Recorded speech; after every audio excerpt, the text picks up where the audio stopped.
हरे कृष्ण। श्रीमद् भागवत गीता अध्याय 12 भक्ति योग श्लोक संख्या 15।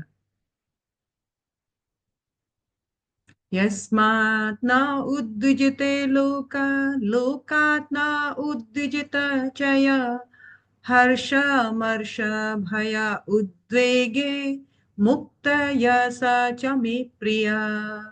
जिसके जिससे किसी को कष्ट नहीं पहुंचता तथा जो अन्य किसी के द्वारा विचलित नहीं किया जाता, जो सुख दुख में भय तथा चिंता में संभाव रहता है, वह मुझे प्रिय है। भगवान यहाँ अपने भक्तों की और भी आंतरिक जो गुण है उनको बता रहे हैं, साचा में प्रिय। तो ऐसे इंटरनल गुण जो है, उन गुणों में है कि वो जो किसी भी जीव को डिस्टर्ब नहीं करता हो या किसी भी जीव को विचलित नहीं करता हो, वो हमेशा याद रखता है कि मेरी वजह से कोई कष्ट में ना पहुंचे।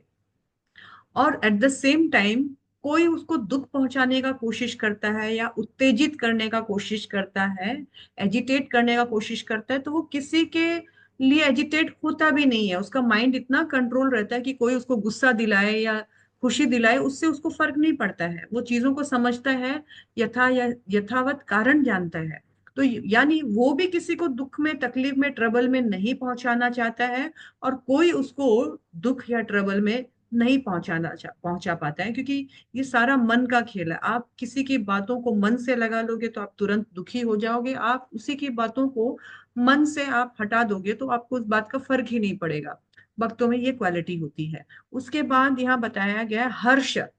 हर्ष मतलब होता है कि कोई चीज जो उसको बहुत चाहिए थी, अचानक से उसको मिल गई, तो वो कोई ऐसा भी नहीं है कि आसमान में उड़ने लग गया और अपना जो लिमिटेशन है उससे बाहर निकल गया। और अमहर्ष मतलब किसी चीज से वो विचलित भी नहीं होता है, किसी चीज से उसको द्वेष भी नहीं है। अगर नहीं मिला तो भी कोई बात नहीं है, मिला तो भी कोई बात नहीं है। नहीं भी मिला तो उसको ठाकुर जी की इच्छा कर समझता है वो।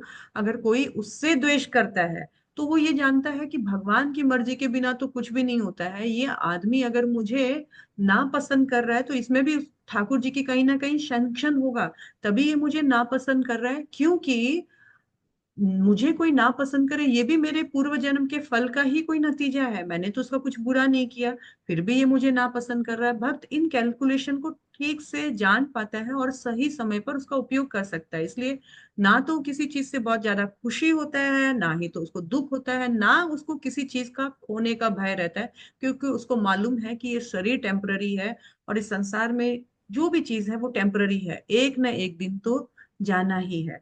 और फिर नेक्स्ट एक गुण बताया गया है, वो है यहाँ पर बताया गया है कि ना ही उसको किसी प्रकार का एंजाइटी होता है, यानी किसी चीज का चिंता भी नहीं होता है, क्योंकि उसको मालूम है कि जब ठाकुर जी है तो सब कुछ ठाकुर जी की मर्जी से होगा।